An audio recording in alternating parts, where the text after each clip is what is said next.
Kita beralih ke informasi lain pemirsa, kericuhan terjadi antara warga dan aparat TNI di Desa Kaligedang, Bondowoso. Akibatnya 3 anggota TNI sempat disandra dan 2 rumah dinas serta 1 unit mobil milik pegawai PTPN dibakar warga.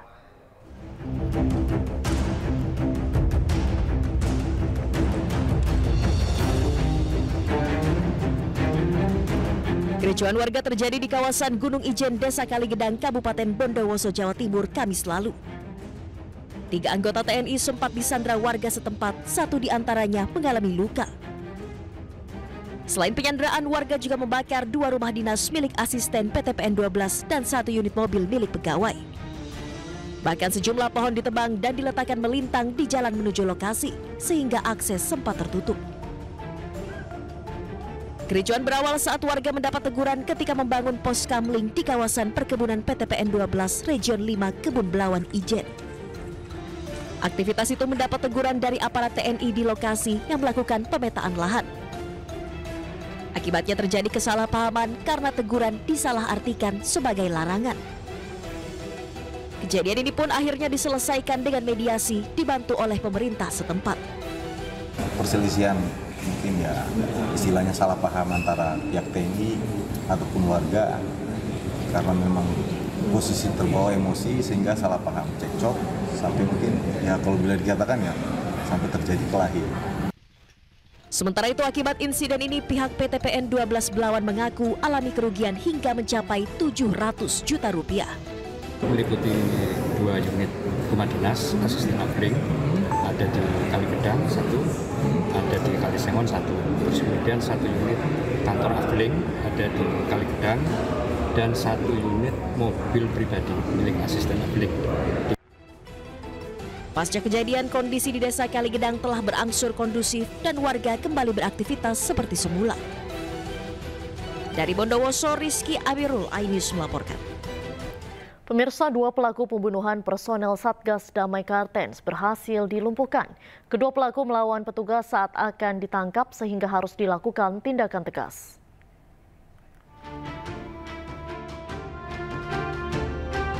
Petugas Satgas Damai Kartens 2025 melumpuhkan pembunuh Bribtu Anumerta Dedi Tambunan dan Baratu Anumerta Kain Rere.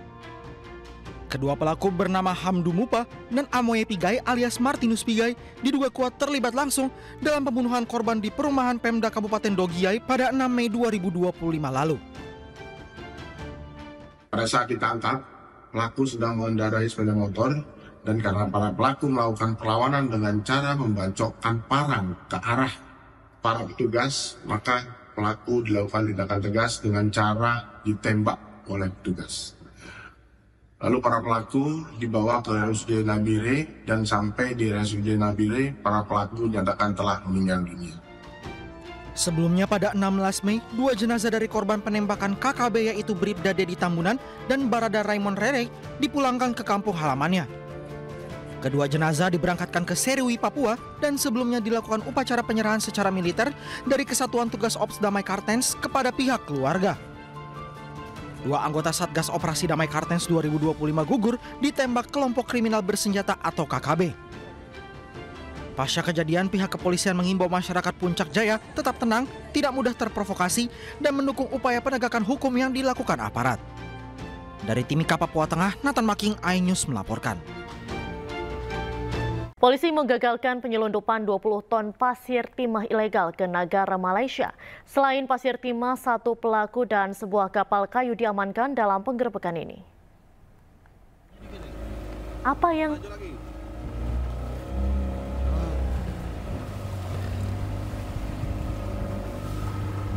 Tim Gakum Direktorat Polairut Polda Kepulauan Bangka Belitung menggagalkan pengiriman 20 ton pasir timah secara ilegal ke luar negeri.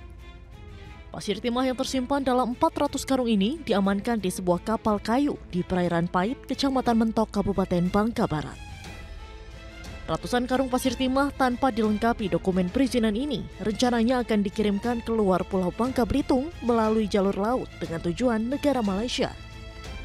Selain mengamankan 20 ton pasir timah dan kapal kayu, diamankan juga 1 orang pria berinisial LM 39 tahun warga Kepulauan Riau yang diduga mengangkut pasir timah ini. Subdit Gakum di Polair Polda Kepulauan Bangka Belitung bersama dengan kapal patroli 282008 berhasil menggagalkan penyelundupan pasir timah sebanyak 400 karung. Total mencapai 20 ton.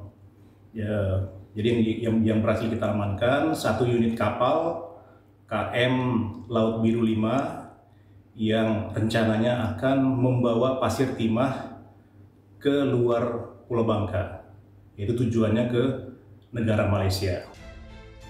Pelaku kini ditahan di Ditpolairut Polda Bangka Belitung guna proses penyidikan lebih lanjut, sementara barang bukti timah dititipkan di Rubasan Pangkal Pinang. Dari Pangkal Pinang, Bangka Belitung, Haryanto, iNews melaporkan. Pemirsa, kita beralih ke informasi lainnya. Ketua Umum PDI Perjuangan Megawati Soekarnoputri menghadiri penutupan pembekalan Kepala Daerah se-Indonesia pemenang Pilkada 2024. Penutupan digelar di Sekolah PDIP Lenteng Agung, Jakarta Selatan, Minggu siang. Megawati bersama seluruh kader PDIP yang hadir mengenakan seragam partai bernuansa merah hitam. Turut hadir sejumlah pejabat dan pengurus PDIP, diantaranya Prananda Prabowo, Ganjar Pranowo, Jarod Saiful Hidayat, Komarudin Watubun, Yasona Lauli, dan Basuki Cahayapurnama alias Ahok. Pembekalan digelar selama 3 hari sejak hari Jumat untuk menyelaraskan visi misi antara pemerintah pusat dan daerah.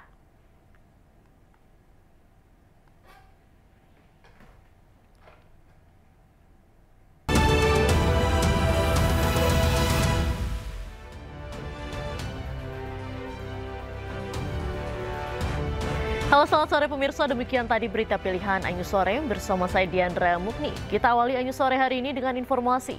Pemirsa, hari ini Paus Leo XIV resmi dilantik sebagai pemimpin tertinggi umat Katolik. Masa kepausan Paus Leo ke-14 secara resmi dimulai dengan dikalungkannya pallium, kain liturgi terbuat dari wol domba sebagai simbol Kristus yang memanggul dombanya yang hilang, serta penyematan cincin nelayan, simbol misi perwartaan gereja.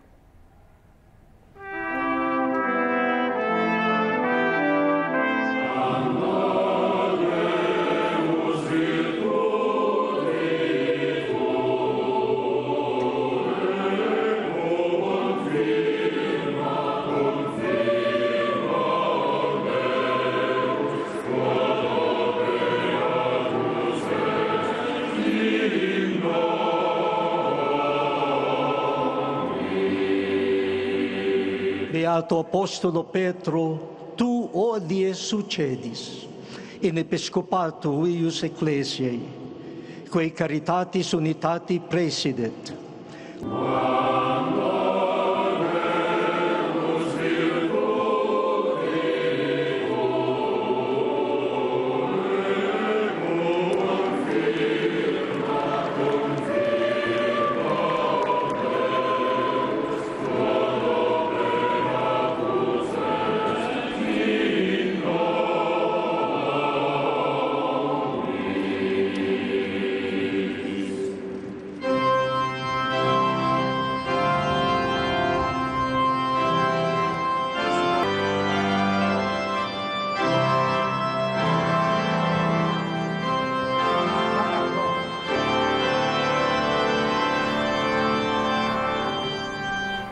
Pemirsa, Leo ke-14, Paus Amerika pertama, dilantik secara resmi sebagai Paus ke-267 dalam misa khusus di lapangan Santo Petrus yang dihadiri oleh para pemimpin dunia, bangsawan, dan ribuan umat Katolik.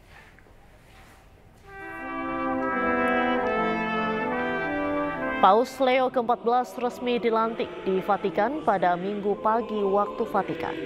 Ia resmi menjabat sebagai pemimpin ke-267 umat Katolik dunia. Bersamaan dengan prosesi para kardinal, Paus memasuki Basilika Santo Petrus menerima 2 hadiah yang melambangkan kepausan. Hadiah pertama adalah pallium dari wol domba yang melambangkan peran Paus sebagai seorang gembala dan disampirkan di bahunya sebelum misa dimulai. Yang kedua adalah cincin nelayan berhias stempel emas yang dinamai untuk menghormati Santo Petrus, seorang nelayan yang merupakan paus pertama. Paus Leo ke-14 menggantikan Paus Fransiskus yang meninggal dunia pada 21 April 2025. Paus Leo terpilih pada 8 Mei setelah konklav. Paus berusia 69 tahun ini merupakan orang Amerika pertama yang memimpin umat Katolik dunia. Pelantikan ini juga dihadiri oleh sejumlah pemimpin dunia.